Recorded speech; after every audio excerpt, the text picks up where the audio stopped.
Well, good morning, everybody. We're reading through Malachi today. Yeah, the last part of the Old Testament. We're about to go into the New Testament, or the difference between the Hebrew Scriptures and the Christian Scriptures, if you want to put it that way. And I love the questions that are formed in Malachi. I mean, the very first one, the Lord says, "I love you," and the response to that is, "How do you love us?" And it's just a simple, just a beautiful way that the Lord frames this. And he just says, I chose you. Like, do you need to know anything other than that? I love you. How do you love us? I chose you. Enough said. And there's questions all the way through this, but for me, the two most important, the foundational ones are right there at the beginning. How do you love us? And how did we fail you? Because this whole relationship is a covenant relationship. It's where both parties come to the table, and they both have responsibilities as well as benefits. And the Lord, in loving us, provides for us, defends us, protects us, and our response to that love, the way that we respond to that is to love Him, to trust Him, and in that love and trust to obey Him. And this is what we bring. It is along the lines of the exclusivity of marriage. There's no room for anybody else in that. You can't give the Lord your heart and then divide your heart and give it to another. It doesn't work that way.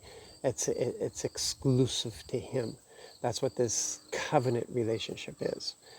And yeah, and these questions are really good, and the Lord responds to them in such amazing ways.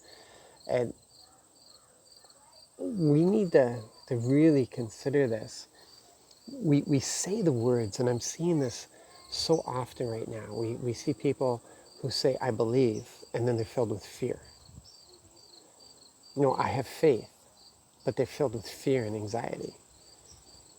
Like, saying the words isn't enough. It's got to be actually become part of your DNA. It's something that you act on. Like, I trust the Lord, so I just refuse to fear.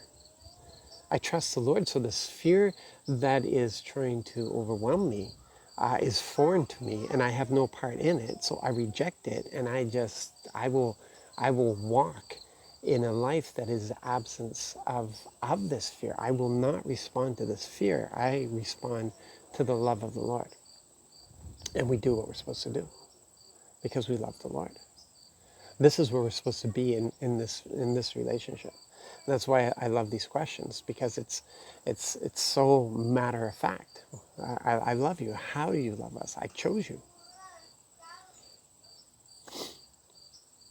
So we're at a place as followers of Jesus where we should never have to ask that question. Well, how do you love us? Well, I died on the cross for you. Do you need anything more than that?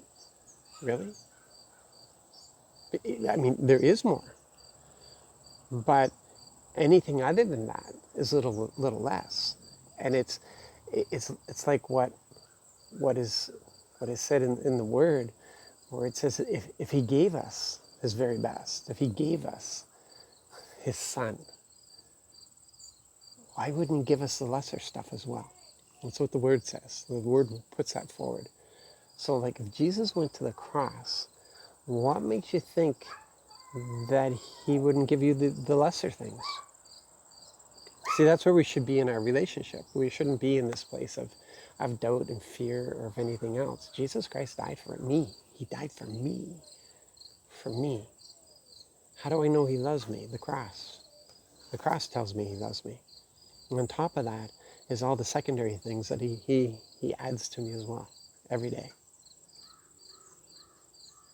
So you guys be blessed. Be encouraged today. Go ahead and ask those questions. Be prepared for a very blunt answer. I love you. How did you love me? The cross, silly, the cross. God bless.